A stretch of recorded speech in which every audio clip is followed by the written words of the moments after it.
कहानी बालक ध्रुव के ध्रुव तारा बनने की। स्वयंभुव मनु और शत्रुपा के दो पुत्र थे, प्रियवत और उत्तानपाद। उत्तानपाद की सुनीति और सुरुचि नामक दो पत्नियां थीं।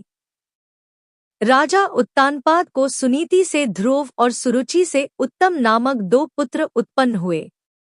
यद्यपि सुनीति बड़ी रानी थी, परंतु उत्तानपाद का प्रेम सुरुचि के प्रति अधिक था।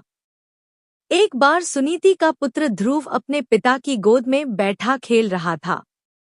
इतने में सुरुचि वहां आ पहुंची।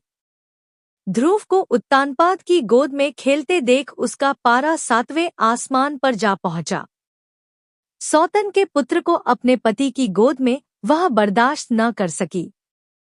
उसका मन ईर्ष्या से जल उठा। उसने झपट कर बालक ध्रुव को राजा की गोद से खींच लिया और अपने पुत्र उत्तम को उसकी गोद में बिठा दिया तथा बालक ध्रुव से बोली, अरे मूर्ख! राजा की गोद में वही बालक बैठ सकता है जो मेरी कोख से उत्पन्न हुआ हो।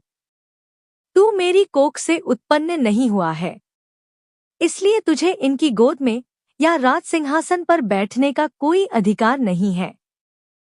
5 वर्ष के ध्रुव को अपनी सौतेली माँ के व्यवहार पर क्रोध आया।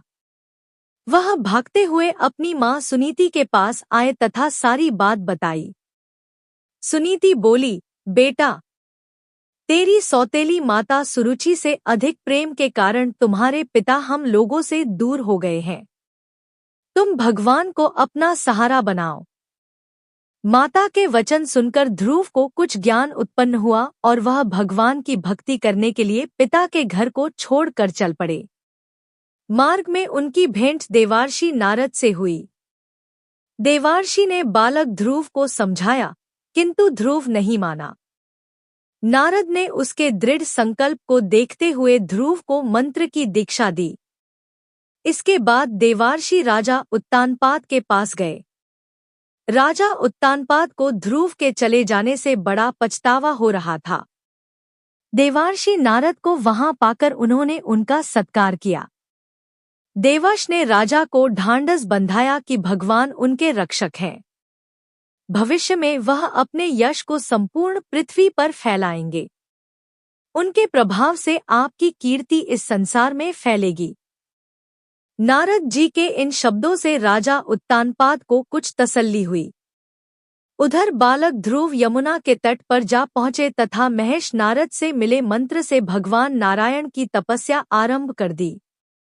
तपस्या करते हुए ध्रुव को अनेक प्रकार की समस्याएं आईं, परंतु वह अपने संकल्प पर अडिग रहे। उनका मनोबल विचलित नहीं हुआ। उनके तप का तेज तीनों लोकों में फैलने लगा। ओम नमो भगवते वासुदेवाय की ध्वनि वैकुंठ में भी गूंज उठी। तब भगवान नारायण भी योग निद्रा से उठ बैठे। ध्रुव को इस अवस्था में तप करते देख नारायण प्रसन्न हो गए तथा उन्हें दर्शन देने के लिए प्रकट हुए। नारायण बोले, हे राजकुमार, तुम्हारी समस्त इच्छाएं पूर्ण होंगी। तुम्हारी भक्ति से प्रसन्न होकर मैं तुम्हें वह लोक प्रदान कर रहा हूँ जिसके चारों ओर ज्योतिष चक्र घूमता है तथा जिसके आधार पर सब ग्रह नक्षत्र घूमते हैं। प्रलयकाल में भी जिसका कभी नाश नहीं होता। सप्तऋषि भी नक्षत्रों के साथ जिसकी प्रदक्षिणा करते हैं। तुम्हारे नाम पर वह लोक ध्रुव लोक कहलाएगा। इस लोक में 36 सहस्र वर्ष तक तुम पृथ्वी पर शासन करोगे। समस्त प्रकार के सर्वोत्तम ऐश्वर्य भोग कर अंत समय में तुम मेरे लोक को प्राप्त करोगे। बालक ध्रुव को ऐसा वरदान देकर नारायण अपने लोक लौट गए। नारायण के वरदान स्वरूप ध्रुव समय पाकर ध्रुव तारा बन गए।